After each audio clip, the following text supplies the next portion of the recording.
നമസ്കാരം. രാഹുൽ ഗാന്ധി ഇപ്പോൾ ഇന്ത്യയുടെ പ്രതിപക്ഷ നേതാവാണ്. കഴിഞ്ഞ കുറേ വർഷങ്ങളായി പ്രതിപക്ഷ നേതൃസ്ഥാനം കോൺഗ്രസിന് ലഭിച്ചിരുന്നില്ല. അതുകൊണ്ട് രാഹുൽ ഗാന്ധി ഈ 500 ചില്ലുവാനം MP-മാരിൽ ഒരാൾ മാത്രമായിരുന്നു. അദ്ദേഹം വയനാടിൻ്റെ MP ആയിരുന്നു. ഇപ്പോൾ അദ്ദേഹം വയനാടിൻ്റെ അല്ല, ഉത്തർപ്രദേശിൽ നിന്നുള്ള MP ആണ്. അദ്ദേഹത്തിന് ഒരു പ്രതിപക്ഷ നേതൃസ്ഥാനം കിട്ടിയപ്പോൾ ഭരണപക്ഷത്തിൻ്റെ നയങ്ങൾക്കെതിരെ ആഞ്ഞടിക്കുന്ന, ഭരണപക്ഷത്തിൻ്റെ കുറ്റങ്ങളും കുറവുകളും ചൂണ്ടിക്കാണിക്കുന്ന, ഇന്ത്യയിലെ പാവപ്പെട്ട ജനവിഭാഗങ്ങളെ പ്രതിനിധാനം ചെയ്ത് പാർലമെൻറ്റിൽ സംസാരിക്കുന്ന ഒരു മാതൃകാ രാഷ്ട്രീയ പ്രവർത്തകനാകുമെന്നാണ് എല്ലാവരും കരുതിയത്.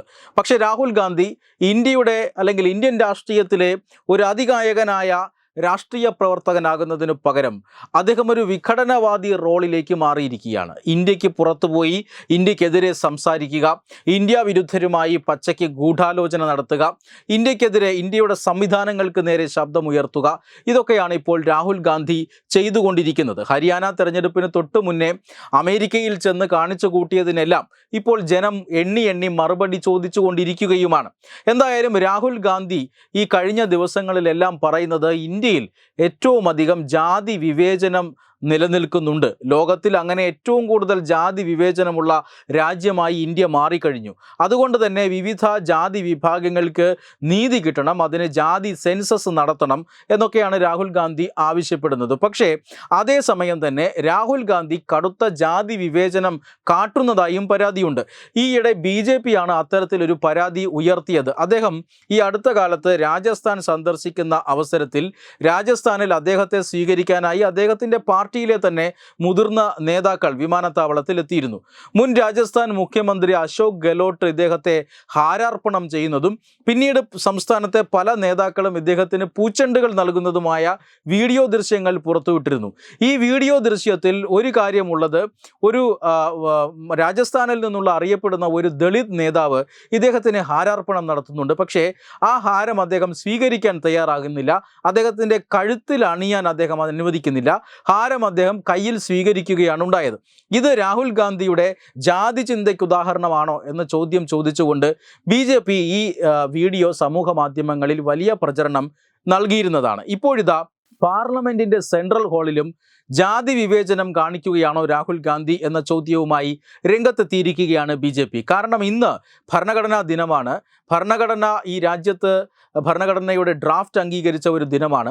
അതുകൊണ്ട് തന്നെ ഈ രാജ്യം ഭരണഘടനാ ദിനത്തെ സമുചിതമായി തന്നെ കൊണ്ടാടുന്നുണ്ട്. ദില്ലി മുതൽ ഇങ്ങേ അറ്റം വരെ എല്ലാ വിധത്തിലുള്ള സർക്കാർ കാര്യാലയങ്ങളിലും ഭരണഘടനാ ദിനം ആചരിച്ചു കഴിഞ്ഞു. അതിൻ്റെ തുടക്കം കുറിച്ചത് ദില്ലിയിലെ പാർലമെൻറ്റ് സെൻട്രൽ ഹാളിൽ നിന്നാണ്. അവിടെയാണ് ഭരണഘടന അംഗീകരിക്കപ്പെട്ടത്. അതുകൊണ്ട് തന്നെ 75-ാം വർഷം കൂടിയാണ് ഭരണഘടന അംഗീകരിക്കപ്പെട്ടിട്ട്. അതുകൊണ്ട് അവിടെ ഇന്നൊരു വലിയ പരിപാടി നടന്നു. രാഷ്ട്രപതി ദ്രൗപദി മുർമുവാണ് പാർലമെൻറ്റിൻ്റെ സംയുക്ത സമ്മേളനത്തെ അഭിസംബോധന ചെയ്ത് സംസാരിച്ചത്. അതിനുശേഷം ഈ പരിപാടിക്ക് ശേഷം ദേശീയ ഗാനം നടന്നു. ദേശീയ ഗാനത്തിനായി എല്ലാവരും വേദിയിൽ അണിനിരുന്നു. ഒപ്പം രാഹുൽ ഗാന്ധിയുമുണ്ട്. അതായത് ദ്രൗപദി മുർമു, രാഷ്ട്രപതി, ഉപരാഷ്ട്രപതി ജഗ്ദീപ് ധൻകർ, അതോടൊപ്പം പ്രധാനമന്ത്രി നരേന്ദ്രമോദി, കേന്ദ്രമന്ത്രി JP നദ്ദ, അതോടൊപ്പം പ്രതിപക്ഷ നേതാവ്, രാജ്യസഭയിലെ പ്രതിപക്ഷ നേതാവ് മല്ലികാർജുൻ ഖാർഗെ, ലോക്സഭയിലെ പ്രതിപക്ഷ നേതാവ് രാഹുൽ ഗാന്ധി, ഇവരൊക്കെ അതേസമയം വേദിയിലുണ്ടായിരുന്നു.